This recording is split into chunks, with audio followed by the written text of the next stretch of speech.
નમસ્કાર દર્શક મિત્રો, અબ તક હેલ્થ વેલ્થ સ્વસ્થ રહો મસ્ત રહો કાર્યક્રમમાં આપનું સ્વાગત છે. મિત્રો, અબ તક હેલ્થ વેલ્થ અંતર્ગત આપણે આયુર્વેદને લઈને અનેક વિષયો પર ચર્ચાઓ કરતા હોઈએ છીએ. ત્યારે આજે આપણો વિષય ખૂબ જ અગત્યનો છે. જી હા મિત્રો, આજનો આપણો વિષય એટલે વ્યાયામ.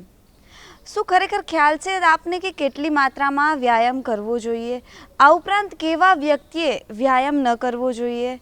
ખાસ તો તે અંગે વિગતો આપવા આજે આપણી સાથે Shri VM Mehta institute of આયુર્વેદના assistant professor doctor Dhaval Makwana જોડાયા છે કે જેઓ ડૉક્ટર તરીકે પણ પોતાની ફરજ નિભાવી રહ્યા છે. ઉપરાંત તેઓ એક ડાયટિશિયન પણ છે. ત્યારે આપનું ખૂબ ખૂબ સ્વાગત છે અબ તક હેલ્થ વેલ્થ સ્વસ્થ રહો મસ્ત રહોમાં. સૌપ્રથમ મારો પહેલો પ્રશ્ન આજે વ્યાયામને લઈને આપને એ છે કે વ્યાયામ એટલે શું? જી, વ્યાયામની પરિભાષા આયુર્વેદમાં ખૂબ જ બ્રોડ એસ્પેક્ટથી બતાવેલી છે. વ્યાયામ એટલે કે આયુર્વેદમાં જે એમની ડેફિનેશન આપેલી છે કે શરીર ચેષ્ટા યા ચેષ્ટા સ્થૈર્ય અર્થ બલવર્ધિની. શરીરનું એવું કોઈ કર્મ કે એવી કોઈ ચેષ્ટા કે જે આપણને બળ પૂરું પાડે છે એને વ્યાયામ અંતર્ગત લઈ શકીએ છીએ. પરંતુ આપણે અહીં એ જોવાનું છે કે એ જ વ્યાયામ એક્સરસાઇઝથી કઈ રીતે અલગ પડે છે. તો અહીં મેં જે એક શબ્દ અત્યારે પ્રયોગ કરેલો કે શરીર ચેષ્ટા યા ચ ઇષ્ટ, બરાબર છે. તો ઇષ્ટ શબ્દ અહીંયા બહુ જ ઉપયોગી છે અને ખૂબ જ મહત્ત્વનો છે. ઇષ્ટ શબ્દ છે કે જે મનને ગમતું હોય, બરાબર છે. શરીરની એવી કોઈ ચેષ્ટા કે જે કર્મ કરવાથી બળનો વર્ધન થાય, એટલે કે વ્યાયામ કરવાથી બળનું વર્ધન થાય એ જરૂરી છે. અને એ ચેષ્ટા એટલે કે ક્રિયા ફરી પાછી ઇષ્ટ પણ હોવી જોઈએ, એટલે કે મનને આનંદ આપનારી પણ હોવી જોઈએ, જે ફેક્ટર એને એક્સરસાઇઝથી જુદું પાડે છે. અચ્છા, એક્સરસાઇઝની આપણે જે વાત કરી ત્યારે એક્સરસાઇઝનું રોજિંદા જીવનમાં શું મહત્વ છે? જી, એ જ હું તમને કહું છું કે આપણે જે વ્યાયામ અને એક્સરસાઇઝ જે બંને કેટેગરી છે એને તો પહેલાં એમની ડેફિનેશનથી અલગ પાડવી પડે. કે વ્યાયામ જે છે એ બળવર્ધક માટે કીધું છે. અને બળ એટલે ફક્ત અહીંયા સ્ટ્રેન્થ નથી લેવાની, સ્ટ્રેન્થ પ્લસ એન્ડ્યુરન્સ. જો હું મોડર્ન એસ્પેક્ટથી વાત કરું કે જે એક્સરસાઇઝના ફાયદા ગેરફાયદા વગેરે જે આજના જમાનામાં જોઈ શકવામાં આવે છે એ બધામાં સ્ટ્રેન્થ પ્લસ એન્ડ્યુરન્સની વાત આવે છે. પરંતુ વ્યાયામ એ એન્ડ્યુરન્સ માટે છે. સ્ટ્રેન્થ તો એની સાથે છે જ, પણ એ કઈ રીતે છે એ આપણે જોઈએ. હવે વ્યાયામમાં જે મેં વાત કરેલી કે બલવર્ધક છે, બરોબર છે. અને એક્સરસાઇઝની ડેફિનેશન્સમાં ફક્ત એવું છે કે એની bodily activity which creates exertions on the muscles. તો એમાં ફક્ત મસલ્સ ઉપર જે સ્ટ્રેન્થ વધારવા માટે જે સ્ટ્રેચ કરવામાં આવે છે, બરોબર છે, જે સ્ટ્રેચિંગથી મસલ્સ ઉપર મસલ્સને સ્ટ્રેન્થ પ્રાપ્ત થાય છે, બરોબર છે, એને જ ફક્ત એક્સરસાઇઝના ક્રાઇટેરિયામાં લેવામાં આવે છે કે જે એક્ઝર્શન્સ એના ઉપરથી જ એક્સરસાઇઝ શબ્દ પડેલો છે. ત્યાં કોઈ પણ જાતના સોલની કે મનની કે આત્માની કે જે વાત નથી, કે જે ઇન્દ્રિયની વાત નથી. જ્યારે વ્યાયામની અંદર મન પ્લસ ઇન્દ્રિય બંનેને બળ પૂરું પાડવા માટે છે, બંનેને આનંદ આપવાની વાત પણ ઇન્વોલ્વ છે આમાં, બરાબર છે. હવે એ કઈ રીતે છે એ આપણે જોઈએ કે દાખલા તરીકે મોડર્નના જે ક્રાઇટેરિયા કીધા છે કે એક્સરસાઇઝના જે ટાઈપ્સ છે, બરોબર છે. હવે એક્સરસાઇઝના ટાઈપ્સમાં એ લોકો મેઇનલી તમને ખ્યાલ જ હશે કે અત્યારે જે પ્રકારે ચલણ છે એરોબિક એક્સરસાઇઝીસ, એનએરોબિક એક્સરસાઇઝીસ, બરોબર છે. પછી વેઇટ ટ્રેનિંગ છે, બરોબર છે, કે પછી સ્ટ્રેન્થ ટ્રેનિંગ છે, અથવા તો કન્ડિશનિંગ છે. એ બધી જે એક્સરસાઇઝ છે એ એક્સરસાઇઝના મેજર ટાઈપ્સ છે. હવે એરોબિક એક્સરસાઇઝીસ છે એનો જે મિનિંગ જોઈએ આપણે, તો જે બોડી એક્ટિવિટીઝ કે જેમાં લાર્જ મસલ્સ ગ્રુપ એકી સાથે એક જ સમયે એક જ ક્રિયામાં ઇન્વોલ્વ થતા હોય અને એના કારણે જો ઓક્સિજનનું કન્ઝમ્પશન વધી જતું હોય તો એવી દરેક ક્રિયાઓ એરોબિક એક્સરસાઇઝમાં આવશે. અને એનએરોબિક એક્સરસાઇઝ એટલે કે એક સમયે એક જ મસલ્સ અથવા તો એક જ મસલ્સ ગ્રુપ જો વિધાઉટ ઓક્સિજન અથવા તો લો ઓક્સિજન કન્ઝમ્પશન ઉપર આપણે જે જિમમાં કરીએ છીએ, બરાબર છે, વેઇટ લિફ્ટિંગ છે, પછી સ્ટ્રેચિંગ છે, એ બધી એક્સરસાઇઝ છે એ બધી આમાં આવી જશે આપણે એનએરોબિક એક્સરસાઇઝમાં. હવે જ્યારે એરોબિક એક્સરસાઇઝની આપણે વાત કરીએ તો એરોબિક એક્સરસાઇઝીસમાં એવું છે કે વધારે પડતા ઓક્સિજન કન્ઝમ્પશનની સાથે લાર્જ મસલ્સ ગ્રુપ આખે આખું ઇન્વોલ્વ થવું જરૂરી છે. જે વ્યાયામના ક્રાઇટેરિયા સાથે સંકળાયેલું છે, કે જે બલવર્ધનની વાત છે એ એકચ્યુઅલી એન્ડ્યુરન્સની વાત છે. રિપીટેટિવ મૂવમેન્ટ્સમાં તમે જે રોજિંદા જીવનમાં રોજિંદી એક્ટિવિટી આપણે જે કરતા હોઈએ છીએ, ચાલવું, દોડવું, રનિંગ કરવું, સ્વિમિંગ કરવું, સાયકલિંગ કરવું, બરાબર છે, સ્કીપ રોપિંગ છે, બરાબર છે, તો એ બધી વસ્તુ એન્ડ્યુરન્સ વધારવા માટે છે, કે જે વ્યાયામના ક્રાઇટેરિયા સાથે મેચ થાય છે. એ કન્ડિશનિંગથી બિલકુલ અલગ છે, કે જે અત્યારે રોજિંદા જીવનમાં આપણે જે જોઈએ છીએ કે વ્યાયામ ને એક્સરસાઇઝ સાથે સંકળાવવામાં આવે છે. શા માટે?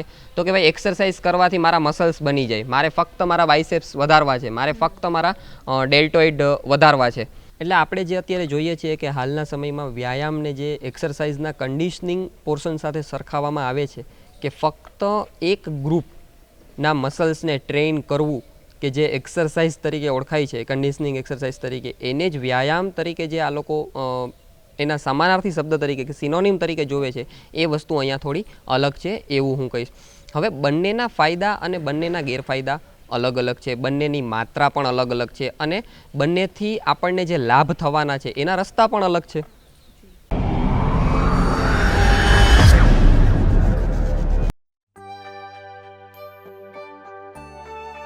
વ્યંધત્વ માટેની વિશ્વસ્તરીય કક્ષાની સારવાર આપતું સૌરાષ્ટ્રનું એકમાત્ર વિશ્વસનીય નામ એટલે wings IVF speciality hospital. Exclusive infertility માટેનું વિશાળ યુનિટ, કે જ્યાં આપની માનસિક, આર્થિક તેમજ સારવારલક્ષી સંપૂર્ણ કાળજી લેવાય છે. આકર્ષક હોસ્પિટલનો માહોલ, વિશાળ વેઇટિંગ એરિયા, સંપૂર્ણ વૈજ્ઞાનિક રીતે કાઉન્સેલિંગ કરતા સ્ટાફ, અતિ આધુનિક તથા અતિ વિશાળ IVF લેબ એ વિંગ્સ હોસ્પિટલની ખાસિયત છે. અહીં અતિ નમ્ર, વિવેકી અને સભ્ય સ્ટાફ આપને આવકારશે. આપ અહીં પોતીકો અનુભવ કરશો. આપની લાગણીઓને અહીં વાચા મળશે. મહત્તમ પરિણામ સંપૂર્ણ વૈજ્ઞાનિક ઢબે. આપના નિસંતાનપણાનો ઉકેલ આપના દ્વારે. આપ ચોક્કસ કહેશો કે વિંગ્સ છે તો વિશ્વાસ છે. Wings IVF speciality hospital, Nanavati Chowk, Rajkot.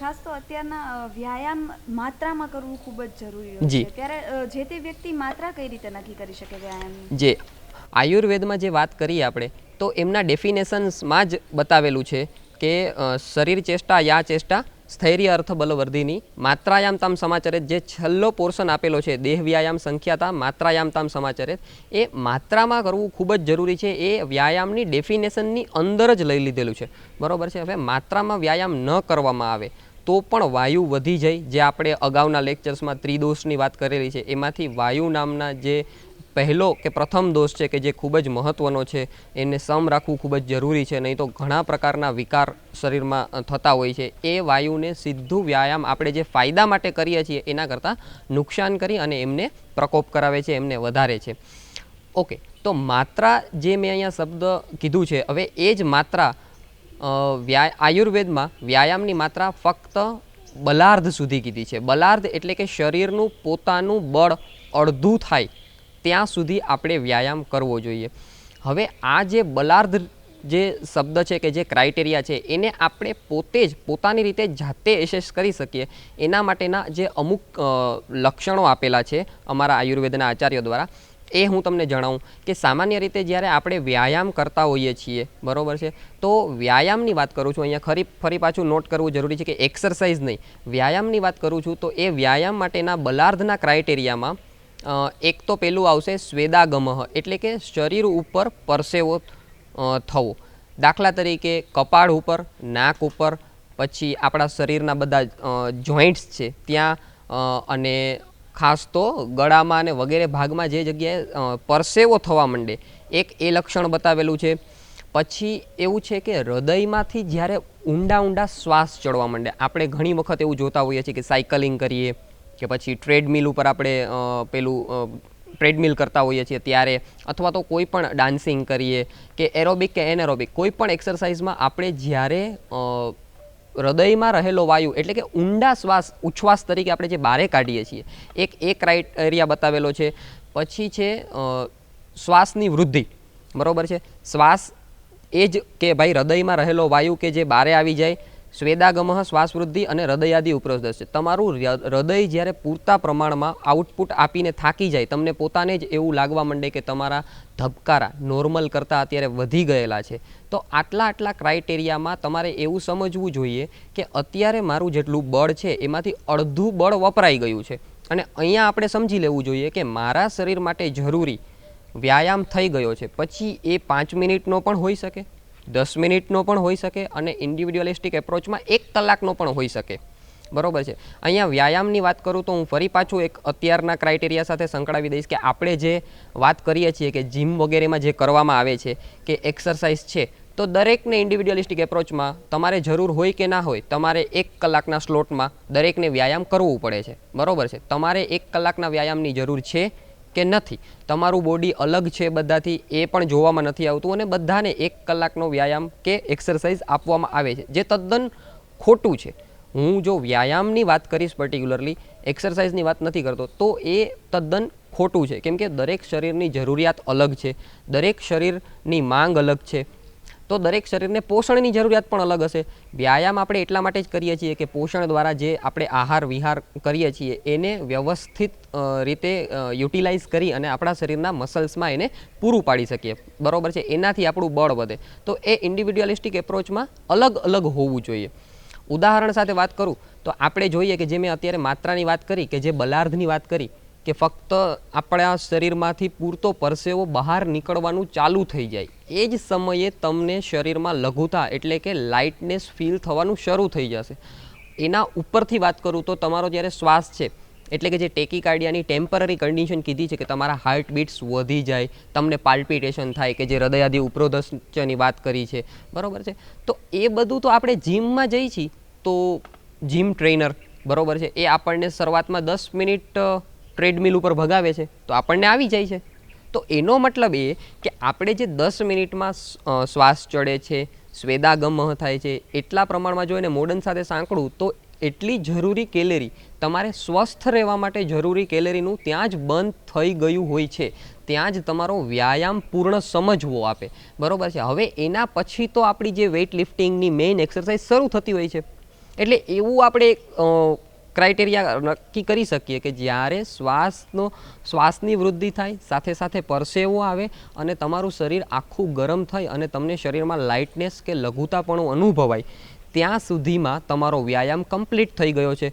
પછી જે આપ 10 મિનિટ, 15 મિનિટ કે 20 મિનિટ સાયકલિંગ કરી અને જે વેઇટ લિફ્ટિંગની વાત કરો છો, ત્યાંથી તમારી પ્રોપર એક્સરસાઇઝ ચાલુ થશે, કે જે મેં એને શરૂઆતમાં જ અલગ પાડી કે એ ફક્ત કન્ડિશનિંગ એપ્રોચ માટે છે, બરોબર છે. જે એન્ડ્યુરન્સ ટ્રેનિંગ છે એ તમને ફક્ત એરોબિક્સ એક્સરસાઇઝથી જ વધુ મળી શકે, બરોબર છે. કે જે આપણે સાયકલિંગની વાત કરી, રોપિંગ સ્કીપની વાત કરી, કે પછી ડાન્સિંગની વાત કરી, કે પછી આપણે કોઈ પણ એવી એક્સરસાઇઝ કે જેમાં વધુ મસલ્સ એકી સાથે ઇન્વોલ્વ થતા હોય, વધુ oxygen consumption at a time થતું હોય, અને ફરી પાછું એ પ્રવૃત્તિ મનને પણ ગમે એવી હોય. જનરલી તમે જુઓ એરોબિક એક્સરસાઇઝમાં આપણું મન વધારે હોય છે, બરોબર છે. આપણે સાયકલિંગ કરવું ગમતું હોય છે, બરોબર છે. આપણે ડાન્સ કરવો ગમતો હોય છે, આપણે રોપ સ્કીપિંગ ગમતું હોય છે, આપણે ડાન્સ ગમતો હોય છે. એની સાથે સાથે જો ઉદાહરણમાં જીમમાં કહું તો આપણને એવું જે ઝુંબા વગેરેમાં થાય છે, તો એ વસ્તુ ફરી પાછું એરોબિક એક્સરસાઇઝમાં નથી આવતી. જોકે આ લોકો એમની સાથે લઈ લે છે, પણ આપણને ગમવું અને આપણા દ્વારા એક્સટર્નલ ફોર્સમાં, બરોબર છે, કે તમારે આવો ડાન્સ કરવો જ પડશે, તમારે આટલો સમય સાયકલિંગ કરવું જ પડશે, તો એ વસ્તુ થોડી અલગ છે. અને શરૂઆતમાં જ આપણે જે વાત કરી હતી કે મન જે છે એ પોષણ માટે ખૂબ જ યોગ્ય છે અને ખૂબ જ જરૂરી છે. એટલે મનની હાજરી નહીં હોય તો આહાર અને નિદ્રા દ્વારાનું જે પોષણ છે, આપણે આગળના લેક્ચરમાં જોયું હતું, બરોબર છે, કે બ્રહ્મચર્ય એટલે કે આનંદ એ આહાર અને નિદ્રા દ્વારા પોષણની જેમ જ ત્રીજો ઉપસ્તંભ કીધો છે. એટલે મનની હાજરી ખૂબ જ જરૂરી છે, તો જ એનું રિઝલ્ટ તમને યથાયોગ્ય તમે જેવું એક્સપેક્ટ કરો છો એવું મળી શકે. અચ્છા, અત્યારના આપણે વ્યાયામની માત્રાની વાત કરી, પરંતુ કેવા વ્યક્તિઓ વ્યાયામ ન કરી શકે? જી, આમ જોવા જઈએ તો સ્વસ્થ રહેવા માટે બધા જ વ્યક્તિઓ વ્યાયામ કરી શકે અને કરવું પણ જોઈએ. કેમ કે વ્યાયામને આયુર્વેદમાં દિનચર્યાનો એક પાર્ટ ગણાવેલો છે, બરોબર છે. એટલે સ્વસ્થ વ્યક્તિઓ એ દરરોજ વ્યાયામ કરવો જોઈએ, એ જ ઇષ્ટ છે, એ જ યોગ્ય છે. પરંતુ અમુક જે કેટેગરીને બાદ આપેલું છે કે નાના બાળકો છે, પછી વૃદ્ધો છે, પછી એવા વ્યક્તિઓ કે જેમને પહેલેથી જ વાયુના વિકારો સ્ટાર્ટ થઈ ગયા છે. દાખલા તરીકે વૃદ્ધોની વાત કરીએ તો એમાં પણ વાયુના સાંધાના રોગો છે એ બધા ચાલુ થઈ ગયા હોય છે. એ સિવાય પણ જેમના કામ એવા છે કે જેમાં સતત વાયુ વધતો રહે છે. દાખલા તરીકે વધારે ભાર ઉપાડવાવાળા વ્યક્તિઓ, વધારે ગાવાવાળા વ્યક્તિઓ, બરોબર છે. તો આવા વ્યક્તિઓએ વ્યાયામ બહુ જ ઓછો કરવો જોઈએ, અથવા તો કોઈના ઓબ્ઝર્વેશનની અંદર કરવો જોઈએ, અથવા તો ન કરે એ પણ બેટર જ છે. એટલે આવા વ્યક્તિઓને છોડી અને બધા જ સ્વસ્થ વ્યક્તિઓએ વ્યાયામ કરવો જોઈએ.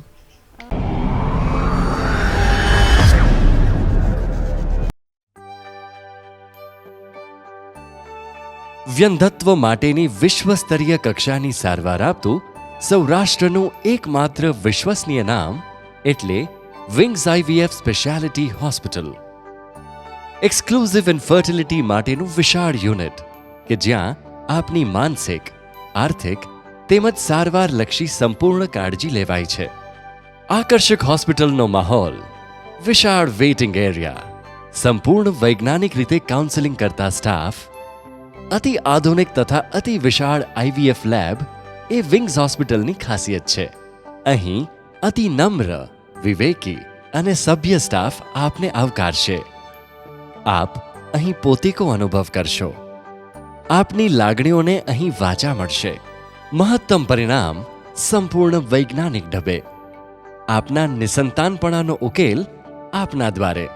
આપ ચોક્કસ કહેશો કે વિંગ્સ છે તો વિશ્વાસ છે. Wings IVF speciality hospital, Nanavati Chowk, Rajkot.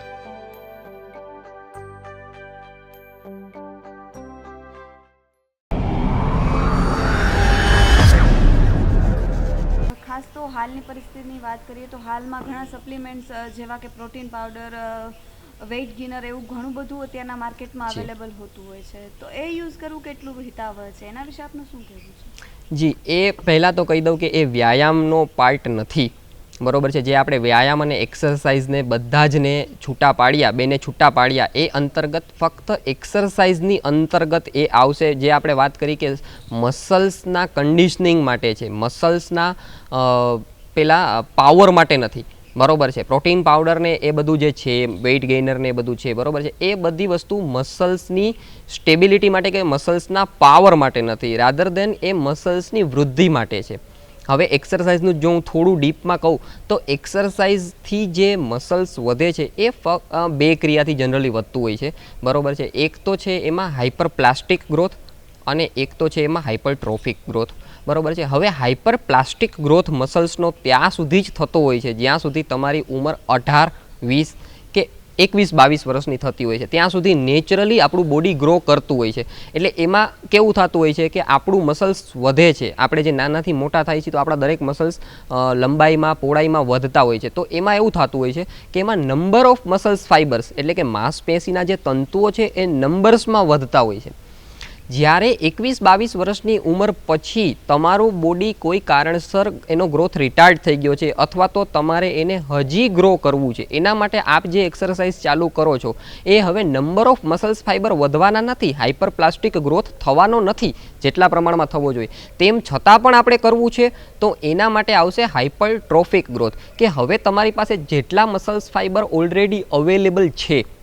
એ એપિસોડ્સમાં વાત કરી હતી કે આહારમાં વિરુદ્ધ આહાર અંતર્ગત જે એક ટોપિક હતો કે કેવા કેવા આહારો વિરુદ્ધ હોઈ શકે છે, બરોબર છે. અને વિરુદ્ધ આહાર પચવામાં ખૂબ જ અઘરો હોય છે. તો આમાં વ્યાયામના ફાયદા અંતર્ગત એ પણ એક વસ્તુ દર્શન કરવા જેવી છે કે એ વ્યાયામ કરવાથી રોજિંદા જીવનમાં જે અગ્નિની દીપ્તિ થાય છે, અગ્નિ જે પ્રદીપ્ત થાય છે, તો એના કારણે ઘણી વખત ગુરુ આહાર અથવા તો વિરુદ્ધ ભોજન ને પણ પચન કરવા માટે વ્યક્તિ સમર્થ થઈ શકે છે.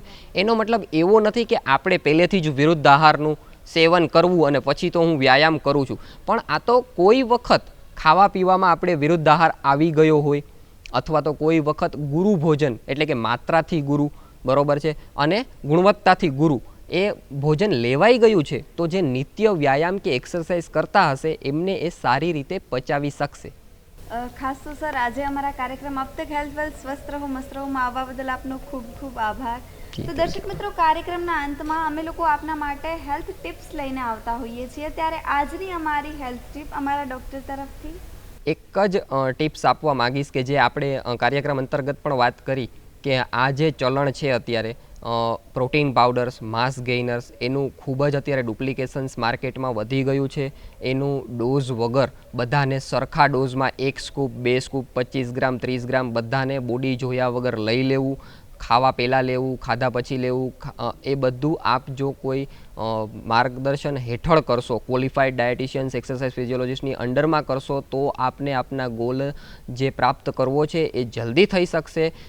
અને વધુ પડતા આ યુટ્યુબના જે પેલા આવે છે એમનું આપણે પોતાના જીવનમાં પેલું ન કરવું જોઈએ, કેમ કે આપણા શરીરને સાચવવું એ આપણી જવાબદારી છે. આપણે જો કોઈ એક મોબાઈલ જેવા સાધનમાં પણ સારી દુકાનમાં જ આપણે એને જોવડાવીને પ્રોબ્લેમ સોલ્વ કરાવતા હોઈએ તો લાઈવ આપણા શરીર ઉપર આવા એક્સપિરિયન્સ કરવા મારા મતે હિતાવહ નથી.